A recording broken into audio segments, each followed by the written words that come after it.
Good morning students. आज हम पढ़ेंगे पार्ट 3 की प्रश्नोत्तर। लास्ट वीडियो में मैंने आपको इस कविता का सारांश समझाया था कि इसमें एक बच्चा खुद राम बनना चाहता था और अपनी माँ को कौशल्या बनाना चाहता था, इसलिए वो अन्य खिलौने नहीं लेना चाहता था। तो देखते हैं प्रश्नोत्तर। तुम्हें किसी न किसी बात पर रूठने के मौके तो मिलते ही होंगे। अक्सर तुम किस तरह की बातों पर रूठती हो? माँ के अलावा घर में और कौन कौन है जो तुम्हें मनाते हैं? जब मम्मी पापा मुझे डांटते हैं या मेरा भाई मुझे टीवी नहीं देखने देता है तो मैं इन बातों पर रूठ जाती हूँ।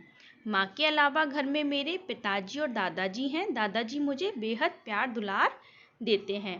तो इसमें आप अपना भी उत्तर लिख सकते हो कि आपके घर पर आपको कौन मनाता है, आपके घर पर आप किन बातों पर रूठ जाती हो। ठीक है। सेकंड देखते हैं, हम ऐसे कई त्योहार मनाते हैं जो बुराई पर अच्छाई की जीत पर बल देते हैं। ऐसे त्योहारों के बारे में और उनसे जुड़ी कहानियों के बारे में पता करके कक्षा में सुनाओ। तो सुनाएंगे तो हम जब हम फिर से स्कूल में एक दूसरे से मिलेंगे। तो उससे पहले हम यहाँ उत्तर देखते हैं। ऐसे त्योहारों में दशहरा मुख्य है। इस दिन राम ने रावण का वध करके बुराई पर अच्छाई की जीत हासिल की। उस दिन से हर साल यह त्योहार बड़े धूमधाम से पूरे भारतवर्ष में मनाया जाता है। ये सब आपको याद ही होगा कि भगवान राम ने रावण को मारा था और इसलिए हम दशहरा का त्योहार मनाते हैं। तो ये कहानी हम सुनेंगे कब? जब हम फिर से कक्षा में मिलेंगे। तुमने रामलीला के जरिए या फिर किसी कहानी के जरिए रामचंद्र के बारे में जाना समझा होगा।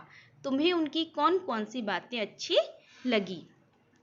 अपने माता पिता के प्रति उनकी आज्ञाकारिता मुझे सबसे अच्छी लगी। इसके अतिरिक्त और भी कई गुण उनमें थे जो मुझे बहुत अच्छे लगते हैं, जैसे उनका उच्च आदर्श, उनका त्याग, उनका धैर्य, उनकी कर्तव्यपरायणता आदि। वो अपने माता पिता की उनकी बहुत आज्ञा मानते थे, जिनकी आज्ञा के कारण उन्होंने अपना सब कुछ राजमहल छोड़कर एक वन में जाने का निश्चय कर लिया था। वो वन में रहे थे पूरे 14 साल।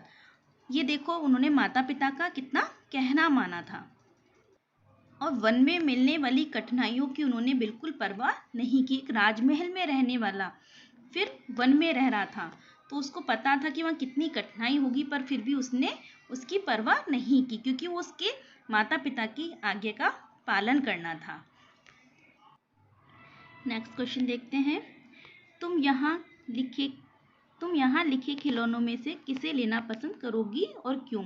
आपको क्या करना है, अपनी मनपसंद खिलौने का नाम लिखना है और एक सुंदर सा उसका चित्र बनाना है, और वो क्यों आप लेना पसंद करोगी ये भी लिखना है। मैं रेलगाड़ी लेना पसंद करूंगी क्योंकि चलते समय इससे जो छुक छुक की आवाज़ निकलती है वो मुझे बेहद अच्छी लगती है।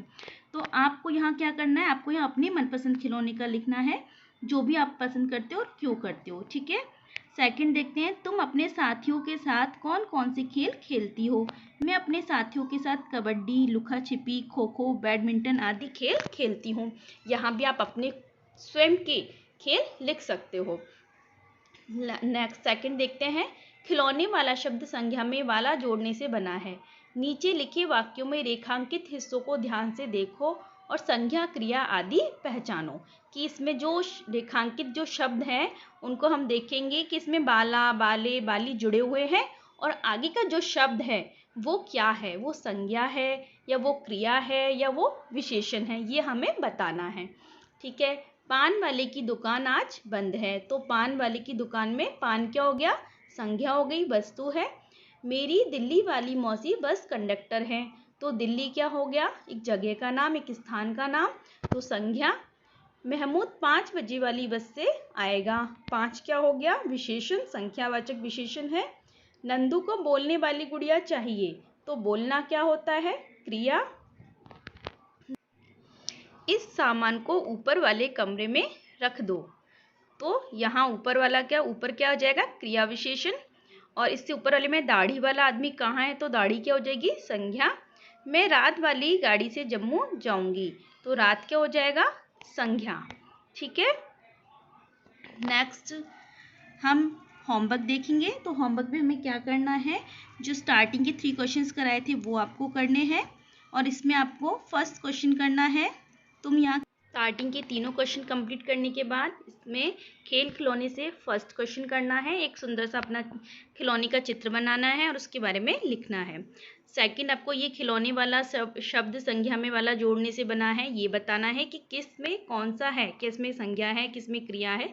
ये क्वेश्चन आपको कंप्लीट करना है और इसके बाद आपको शब्दार्थ करने हैं। तो शब्दार्थ आपको सबसे पहले करने हैं, उसके बाद फिर आपको कठिन शब्द थे वो मैंने आपको कराई दिए थे, फिर उसके बाद क्वेश्चन आंसर्स करने हैं, ठीक है। और एक मेरी हम्बल रिक्वेस्ट है आप लोगों से कि आप होमवर्क उसी डे और उसी टाइम पर सबमिट कराएं जो आपको दिया जाता है, ठीक है। तो टाइम पे अपना होमवर्क डिपॉजिट कराएं। ओके।